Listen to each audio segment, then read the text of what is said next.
Soviet Union. So we're talking about the big three. And as Aaron said, the war in Europe officially ended on May 8, 1945 with the German surrender, ending World War II in Europe. All over the newspapers across America, VE Day, Victory in Europe.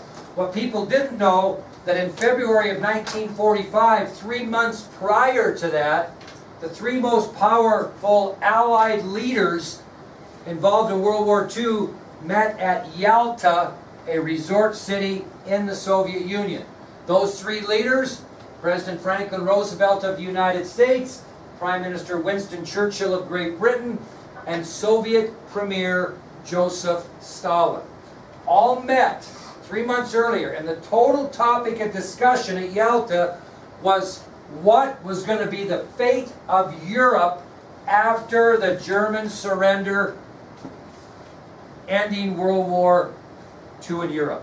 They had predicted victory basically 3 months prior, and met 3 months prior and made those decisions, which they kept secret until May 8, 1945. Does that make sense? Now, what I'm going to tell you that will end the lecture is what these three Allied leaders agreed to concerning the fate of Europe following World War II. And there's 4 things they decided. I'm going to give you an example of each of the 4. So, Stalin, Churchill, Roosevelt meet at Yalta in February of 1945, 3 months before the German surrender, ending World War II in Europe. And they decide the fate of Europe, mainly Germany, when the war ends. And then they keep it secret and announce it after the German surrender. Okay, here's what they agreed upon. Number 1, all German territory, that would be in and out of Germany, would be divided into 4 occupation zones. All German territory would be divided into 4 occupation zones. That's the first thing they agreed to, was all German territory would be divided into 4 occupation zones. Now, further explanation of number 1 is that the 4 Allied countries each would govern one of those occupation zones. And you're thinking, who's the 4th? Who is the 4th? Nope. They're in the Pacific. They're in the Pacific. We're Europe. They're in the Pacific. France. Okay? So although we bailed France out, but the Free French fought hard for us, France is involved. So again, first thing they agree upon is German territory would be divided into 4 occupation zones, and each of the 4 occupying powers, which would be Great Britain, Russia, the United States, and France, would be responsible for governing one of those zones. But there was one diamond that everybody wanted to control. They couldn't come up with a reasonable country to control it, so they decided that all 4 would have say. What was that diamond everybody wanted? Berlin. Very good. And we'll talk about that later. So, the German capital of Berlin will be jointly governed by all 4. We'll see how that turns out as we get into the 50s and 60s. Okay? There's number 1 in the examples. The second thing that the 3 Allied leaders agreed upon following World War II as far as the fate of Europe is that the Soviet Union would annex eastern Poland. The Soviet Union would annex eastern Poland. If you annex it, it means it becomes yours. Now, only eastern Poland, so the rest of Poland's going to have what? Their own country still. But the Soviet Union, spoils of war, are going to annex the eastern part of Poland, and now we have Poland as we know it today. But what was the only way that the other 2 leaders would agree to that? What did Russia have to guarantee? Think about it. Come on. The other class picked it up. No? Think about it. If we're going to allow you to annex eastern Poland into the Soviet Union, as far as the rest of Poland, you have to guarantee us that they're going to have a government of their own choosing, hopefully democracy and not communism. Okay? So number 2, the Soviet Union would annex eastern Poland into Russia, but Soviet Premier Joseph Stalin had to agree that the country of Poland would have a government of their own choosing by virtue of free election. And obviously, the Allies, the other Allies, were hoping that they would choose democracy, which they did. The third thing that was agreed upon between the three Allied leaders concerning Europe, actually had nothing to do with Europe, but there's a deal going, is that Russia is going to join the Allies where? In the Pacific Theater against Japan. So Russia agrees to supply military supplies and goods, and not a lot, but maybe a few troops, not a lot, mainly military supplies, etc. They're going to join the Allies against Japan in the Pacific Theater. That's another agreement they make. That, hey, although we're not in the Pacific, we're in Europe, we will join in your cause, the Allied cause, to defend the Pacific against Japan. Are they going to do that for free, Nick? Well, they want something in return, and what they want is a series of islands for military bases called the Kuril Islands that was then owned by Japan. So in return for sending supplies, etc., and aiding the Allied cause in the Pacific against Japan, the agreement is that Russia will take control of the Kuril Islands from Japan once victory in the Pacific happens. Okay? So that's the third one. And poor old Woodrow Wilson would be turning over in his grave on this one here. What did they decide they would establish? A United Nations. Remember, he wanted a League of Nations so badly and never did get it? Well, finally, they agree that after World War II is over in Europe, that they will create a League of Nations, an international organization, which will be called the League of Nations. So what they agree upon in Yalta is that German territory would be divided into 4 occupation zones, that the Soviet Union would be able to annex eastern Poland into Russia, that Russia would join the Allies against Japan in the Pacific Theater of the War, and they would establish a new international organization known as the United Nations. Okay? Review time. Here are your 15 matching questions. They're not in order, so get out your ID sheet, because you know all of these are coming from your ID sheet, right? We'll go through these, and if you don't want to take the time to write them down or highlight them or find them, you can always highlight the ID knowing that you need to know what that ID is, right? So Charles, my man, I'm going to start with you. This is the toughest one, but I'm going with you because you are the leading candidate right now for MVP of the day. I want you to tell me who was the man who replaced Italian dictator Benito Mussolini after the Allied victory in Sicily. And that's going to come under the subtopic, fighting in Italy. So who was the man who replaced Italian dictator Benito Mussolini after the Allied victory in Sicily?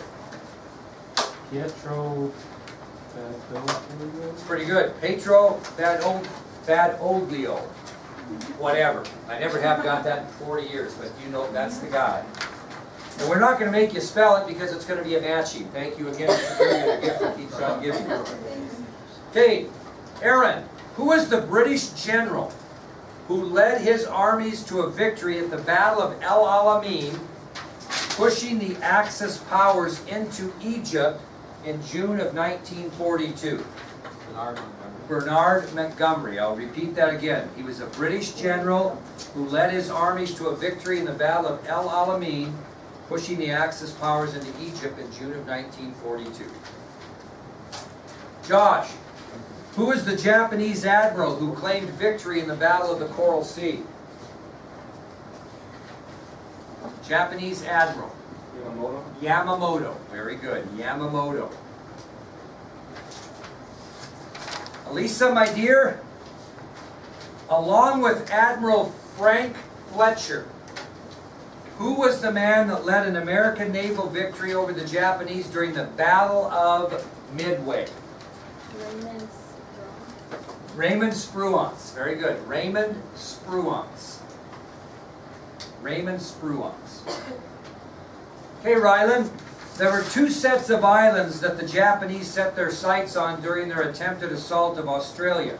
Other than New Guinea, what were the other islands? There were 2 sets of islands that the Japanese set their sights on during their attempted assault of Australia. Other than New Guinea, what was the other one? What were the other ones? Solomon Islands. Very good, Riley. Very good. Solomon Islands. Perfect.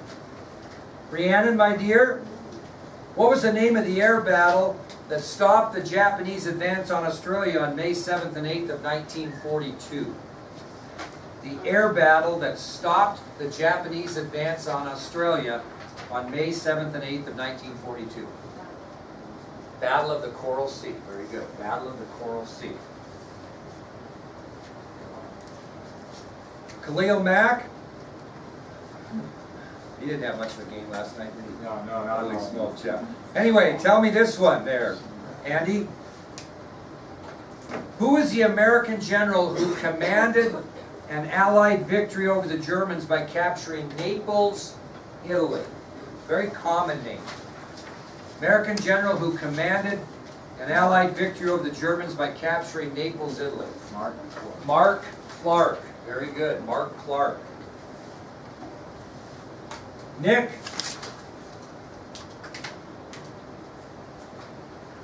Who is the major general who was ordered to hold the Bataan Peninsula and Corregidor until his commander's famous, quote, return?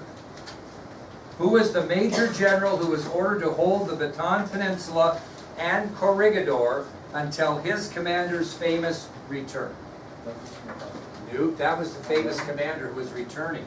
Who'd he give the? Jonathan Wainwright. Very good. Jonathan Wainwright. Alexa, my dear.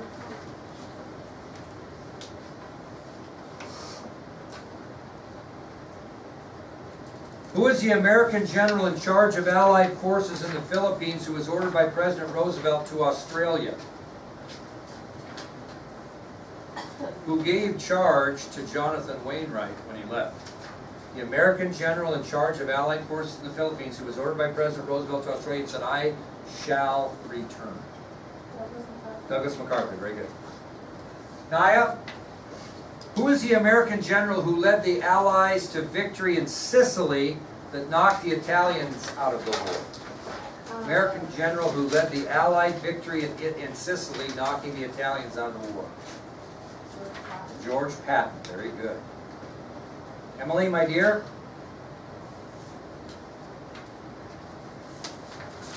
Who was the German field marshal who fought the Allies to a stalemate in Tunisia? German field marshal who fought Allied forces to a stalemate in Tunisia. Erwin Rommel, very good. Erwin Rommel. So what's the question? He was the German field marshal who fought Allied forces to a stalemate in Tunisia. Leighton, my dear. Who was the American general in charge of Allied forces in Northern Africa, winning victories in Algeria and Morocco? Dwight D. Eisenhower. American general in charge of Allied forces in North Africa, who won victories in Algeria and Morocco. McKenna, my dear, tell me the location of the location of the Russian victory over Germany that cleared the Eastern Front for the Allies. It's actually named after the premier of the Soviet Union. Okay?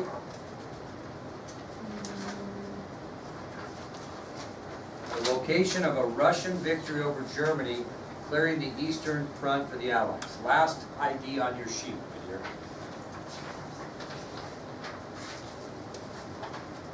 What's the last ID on your sheet? What is it? Oh no, last ID. Oh, I don't have it on there. It's on the front side. It's on the front side? Oh, the last one on the front side. Stalingrad. That's where that victory, Russian victory, occurred over the Germans that cleared the Eastern Front. Carla, my dear, what's the area near Alaska that the Japanese were interested in conquering shortly after the attack upon Pearl Harbor? Area near Alaska that the Japanese were interested in conquering shortly after their attack on Pearl Harbor. No, that's not even close to to Africa, or I mean Alaska. Alaska, that area near Alaska that the Japanese were interested in conquering shortly after the attack on Pearl Harbor. Don't be elusive on the answer, just give me the answer.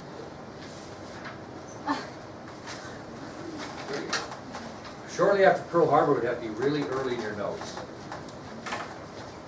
So again, what area in or near Alaska were the Japanese interested in conquering shortly after the attack on Pearl Harbor? They wanted Pearl Harbor, these particular islands, and Australia.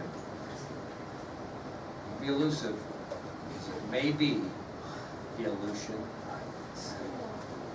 I'm going to give you a chance to redeem yourself right here. Now this is a tough one. Somebody got it last period after some thought. Last one. Who is the man who devised a plan with President Roosevelt to attack the soft underbelly of Europe? Who is the man, along in discussions with President Roosevelt, they thought it would be a good idea to attack the soft underbelly of Europe? What'd you do yesterday, by the way, Carl? What'd you do when you... What'd you spend most of your day doing yesterday? Soccer. Okay, how about before that? Soccer. Soccer all day? Yeah. Okay. Let's see here. How about you, Mackenzie? What did you spend most of your day doing yesterday? Scrubbing a pool? What about in the morning? You went to church? Winston Churchill. She's done, she said. Winston Churchill. Now listen, Winston Churchill was the man who devised a plan with President Roosevelt to attack the soft underbelly of Europe. Okay, those are your 15 matching. Now we're going to go into short answers. And Navy, it's your turn. Listen carefully. Operation Overlord, also known as D-Day in Europe, was organized by which American commander? Which American commander organized D-Day, or Operation Overlord? That's right, Dwight D. Eisenhower. Be so hard on yourself. Rachel, approximately how many Allied soldiers would take part in Operation Overlord? Approximately how many Allied soldiers would take part in Operation Overlord? 3 million. 3 million. Mackenzie, where exactly was Operation Overlord launched on June 6, 1944?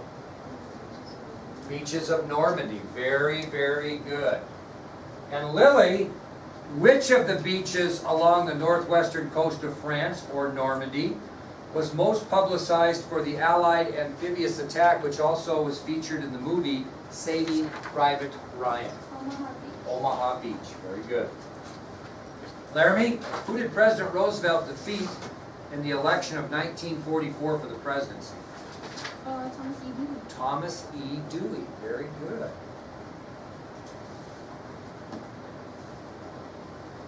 I think I've hammered everybody today, have I not? So I'm going to go with looks first, and I'm going to go with Josh for this next one.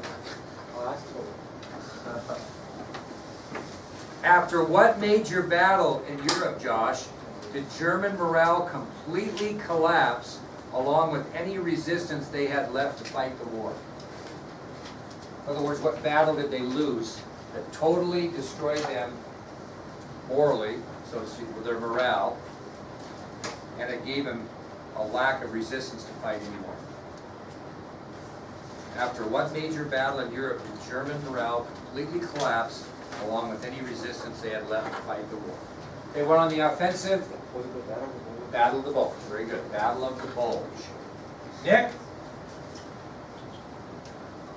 Where exactly did the Allied army and Russian forces meet that swept the German countryside clean, leading to Adolf Hitler's suicide? Elbe River. The Elbe River is exactly right. Where did the Allied army and Russian forces meet that swept the German countryside clean, leading to Adolf Hitler's suicide? Leighton, what was the name of Adolf Hitler's empire that lasted 12 years? 1,000-year. The 1,000-year Reich. Not reign, Reich. It's on your ID sheet. Ryland, two-part question. What historic event occurred on May 8, 1945, and what was its official name? D-Day. Okay, VE Day was its official name, but what was the historic event that occurred on May 8th, 1945? Germany surrendered. Okay, here's what I would say, so you don't want to, because we still got a war going. Germany surrendered to the Allies, ending the war in Europe. Okay, Germany surrendered to the Allies, ending the war in Europe, which was officially called VE Day. Lily, other than 6 million Jewish people killed in the Holocaust, give me 2 examples of undesirables that were also put to death in concentration camps in both Germany and Poland. 2. Yep. Citizens of Poland called Poles and citizens of Yugoslavia. You could just say Poles and Slavs, as long as you have the spell right. Give me 2 more, McKenna, 2 other undesirables.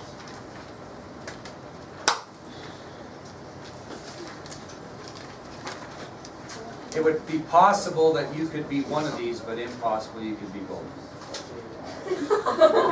How would it be impossible if you go? Oh. Go ahead, what? Okay, so what are the other, what are the other 2 undesirables? Homosexuals and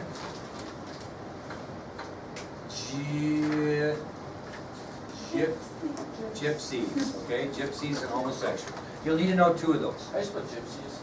J-Y, G-Y-P-S-I-S. All right, Laramie. Of approximately 220,000 Jewish immigrants that were accepted in other countries after World War II, how many of those were allowed into the United States? 21,000. Very good. So you need to know the magic numbers. 220,000 were replaced, not replaced.